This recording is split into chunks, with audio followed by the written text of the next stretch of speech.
We covered a lot of vital information on thinning edges in part 1, so if you haven't watched it yet, here's a link. Let's pick up right where we left off. Since the progression of traction alopecia is gradual and your course of action depends on what level your condition's in, for easier understanding, I've divided the levels into 3 groups. The beginning stage, mid-stage, and advanced stage.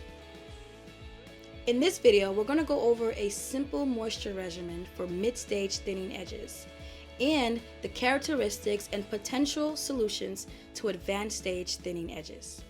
There's a reason why your edges appear and feel drier when you're experiencing traction alopecia. If you haven't done so already, watch part 1 of this 2-part series where I go over this reason in detail.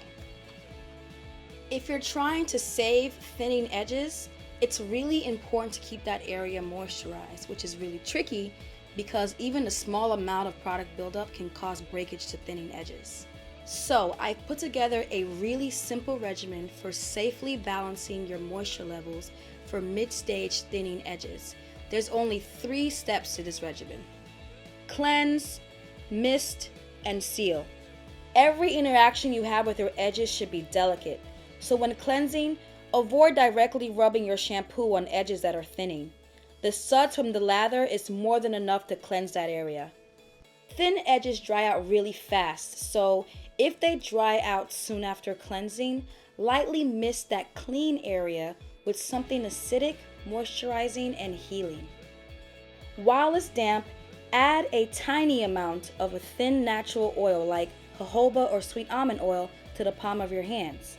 Rub your hands together and gently rub it into your edges. These natural oils are thin, but not nearly as thin as your natural sebum, so 2 pea-sized drop amounts is enough to properly lock in the water from drying out too quickly. With this scenario, more is not better. Adding too much oil to your edges will create buildup faster and hurt your progress. Throughout the week, continue to lightly mist and seal your hair. After about a week or 10 days, make sure to cleanse your hair properly, even if it's with just water. Here are some quick extra tips. Leave your edges exposed when you shower.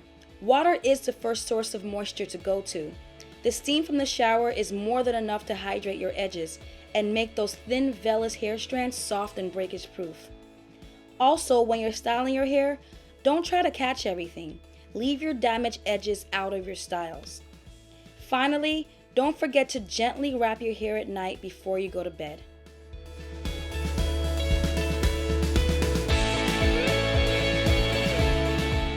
By the advanced stage, your condition has most likely been left untreated for so long that there's a large chance that this may be permanent. By now, the thinning sections are either completely bald or you have just a few countable hair strands left. When you rub that area, it feels really smooth. The smooth texture you feel is an indication that your follicles have stopped producing hair.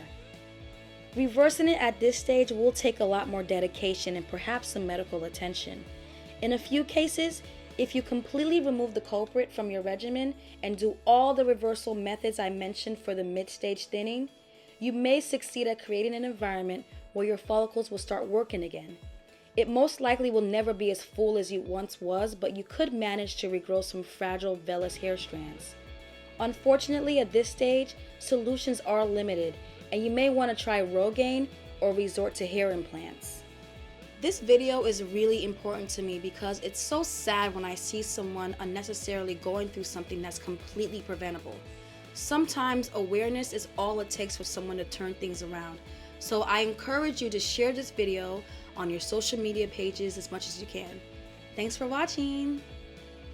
There's a few things going on the Green Beauty Facebook, Twitter, and Instagram page that you may be interested in. I'm sure you've noticed these social media feeds that pop up from time to time in a video. Well, these are real comments that you guys leave on Facebook, Twitter, and Instagram when weighing in on specific topics. Here's what's going on. I randomly post Let's Talk questions on either the Facebook page, the Twitter page, or on Instagram. Some of these Let's Talk topics are controversial, so it's encouraged to give a thoughtful and honest response.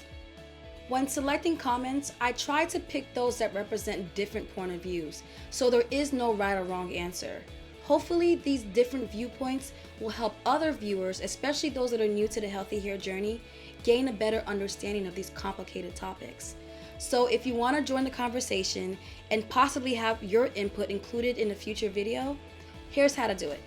Like the Green Beauty page on Facebook and look out for a Let's Talk post that looks something like this.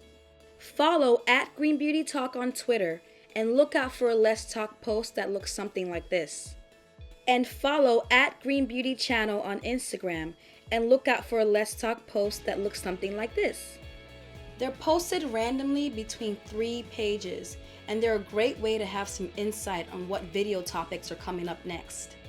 So here are the rules. To participate, you must be a subscriber to the Green Beauty Channel YouTube page, and you must be a follower to the social media page your comment was selected from. Also, all Let's Talk comments and questions include a hashtag that must be included in your comment. That's it, very simple. Post a comment on your honest opinion and possibly have your input included in a future Green Beauty product video. I love hearing different opinions from different people, so I cannot wait to read your comments. As always, thanks for watching. See you in the next video.